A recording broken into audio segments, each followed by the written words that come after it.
Ethiopian government leaders are accusing Egypt and Eritrea of arming and training anti-government protesters. Ethiopia has imposed a state of emergency because of unrest, which has been going on since last year. The government has been accused of heavy-handed tactics. We know for a fact the terrorist group OLF has been receiving all kinds of support from Egypt. Its leaders have been feted. I mean, it used to be in Asmara, now they are feted in Cairo. And of course they have been given all kinds of instructions to destabilize this country. And they have been bragging about their capacity to do so. And do so in a manner that is quite condescending, even to the very cause they say they are promoting. Famina Miller, following developments from Kenya.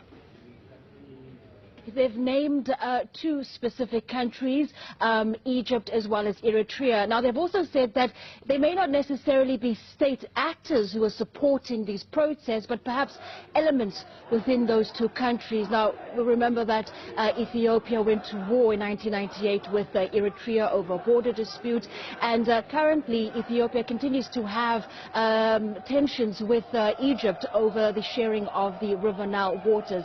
Now, Ethiopia hasn't said exactly why it's blaming these two countries, why it thinks that Egypt or Eritrea, that actors within those countries could be behind these protests, but this is the assertion it's made this so far. Well, speaking to people on the ground, the few that we've managed to get hold of, because you'll also remember that the internet has been blocked in Ethiopia for at least the past week, but the few people we've spoken to have said the state of emergency is nothing more than an attempt to suppress these protests. They're concerned about the heavy hand possibly by security forces who now will fall under the Prime Minister specifically. So ultimately he would have more powers to clamp down on these protests.